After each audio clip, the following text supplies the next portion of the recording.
What's good, y'all? Kid Jerome here. I'll be reviewing the 10th album by legendary post-hardcore Sacramento, California outfit Dance Gavin Dance, titled Jackpot Juicer. I broke the stool. I broke the stool. Hold on, I think I can still sit on it. Holy shit. Wait, what about this way? Yeah, this is just gonna have to do for now.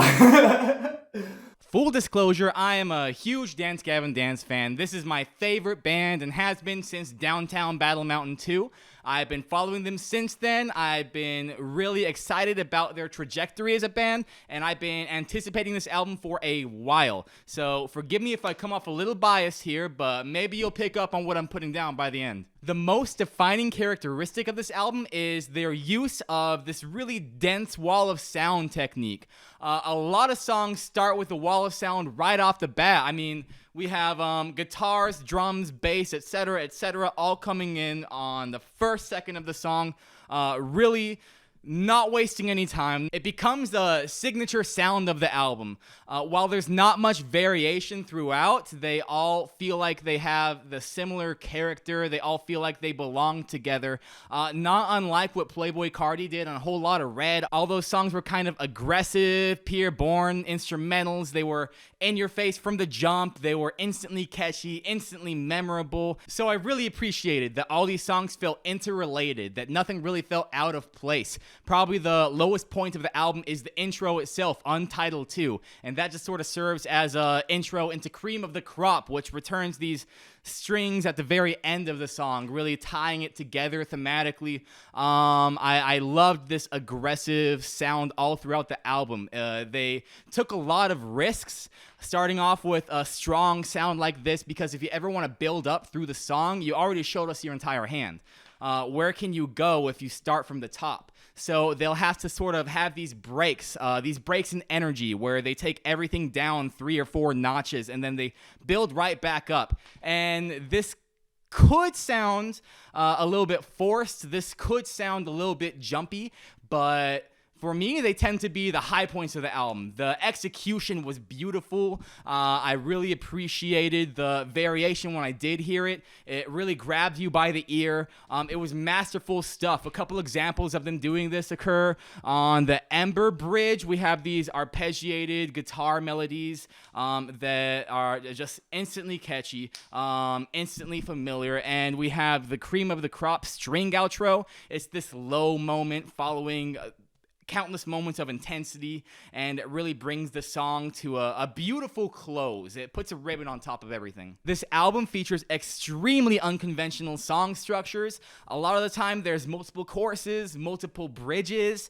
It's hard to tell the difference between the intro, the verse, the chorus. Everything is very hooky. Everything is very catchy. The way that Tilian is singing on this album feels like every line is the hook. They often feel like variations within the key, within the rhythmic structure of the song, rather than sticking to a melody and really focusing on that one melody. An example of this would be in One Man's Cringe. There's extreme dynamic shifts between Tilian and John's parts. John, being the unclean singer, of course, demands a very specific sound to support his voice. Whereas Tilian, with his high register and poppy lyrics, he fits in a lot more places. The way that they vary the melodies, the way that they switch everything up but stay within the key and stay within the same sonic character of the song, it feels like classical fugues, these long pieces where they would introduce one melody, maybe on like a flute, and then bass might play the same melody but vary it a little bit, and they'll just keep on going that way all throughout the song, playing sort of the same thing but always changing it with each iteration, giving it more context, allowing the song to evolve naturally. And I feel like that's what Dance Gavin Dance was going for on a lot of these songs. We hear more examples on Feels Bad Man. Every single section on the song is significantly different from the last in a major way, but they still feel connected. On Die Another Day, it's never really predictable. I don't ever know where the song's going next. Every section feels like it's unrelated to the section before, but at the same time, it doesn't seem out of place. On a side note, the band is overperforming on this song. They are going crazy. They're all flexing. They're all at their peak. The things that the bassist, the guitarist, the drummer are doing, most bands just can't do. And that's the beauty of Dance Gavin Dance. You have these very talented professional musicians making this very off-the-wall but undeniable music. I really appreciate this unconventional approach to rock music because it allowed the band to prioritize musicianship and feeling over commercial viability or catchiness. All that really matters to them is making the song sound good.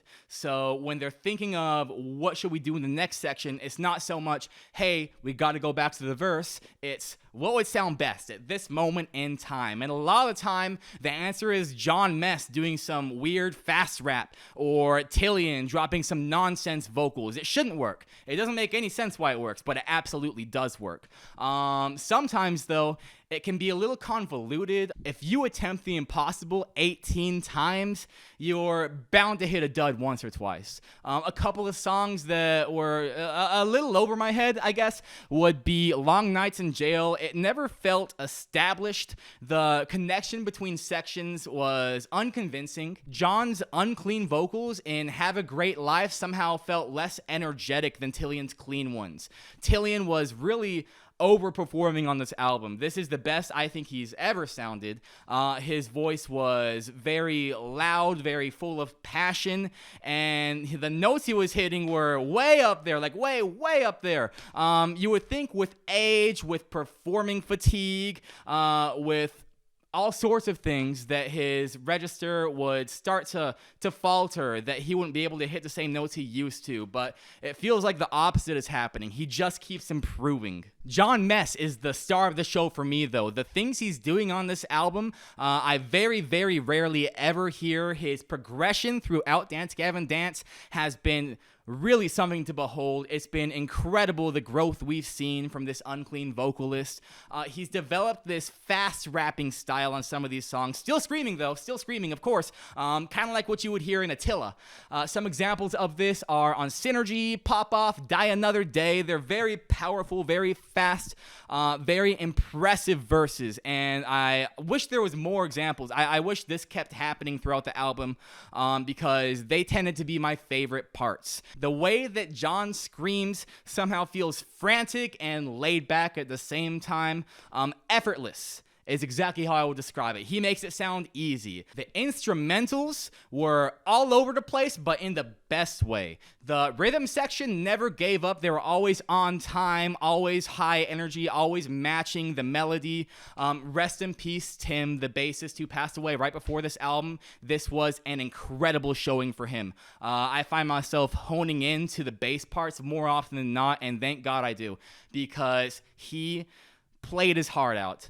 The drums are always fantastic. There's not much to say about the drums. I mean, it's Dance Gavin Dance. Will Swan is a treasure. He's one of the best guitarists in the genre, in my opinion. He has this extreme knack for writing catchy melodies, for giving each song its own sonic identity. Even though the whole album is dynamically similar, even though all the songs have similar energy levels, they all stand out from each other, and that's because of Will. If he wasn't writing these arpeggiated guitar leads or these wibbly-wobbly solos, the songs would blend together. But it's because of his genius approach to guitar playing that this album has the life that it does. Some examples of this were on Current Events. He has this arpeggiated melody that's just absolutely beautiful. It builds the tension in the best way possible, and the release is so powerful when it finally does come. On Swallowed by Eternity, there's a similar intro, and it's just such powerful music. It's so emotional when the entire band comes in, joins Will. The payoff is absolutely staggering. All in all, this is the most consistent Dance Gavin Dance release I have ever heard. They maintain the same energy all throughout. Everyone's overperforming. It's incredible that music like this exists in the first place, and what's even more shocking is how they make it sound so effortless. This approach to musicianship, this approach to songwriting sometimes gets a little confusing. Some songs feel a little bit lost on me, but like I said earlier, when you attempt the impossible 18 times, it's a miracle that it worked 15 or 16 times. I was blown away the entire time. I would recommend this album to fans of post-hardcore, fans of jazz and other experimental forms of music, and people who are going to the gym. This high energy, it really gets your blood pumping. If you're an athlete, this is what you want in your ears. Some songs that really stood out to me were Cream of the Crop, Ember, and Swallowed by Eternity, especially this one. This one was beautiful. I would rate this album a 9 out of 10. What damn. Thank you guys so much for watching. Let me know what you thought about the album in the comments below. If you appreciate what I had to say, make sure you leave a like. That really helps me out. Go ahead and subscribe so you don't miss my next video coming Wednesday. It will be Lit Love Bee by Lenny Kravitz. I'm not very familiar with him, so I'm really excited for that one. So until then, peace.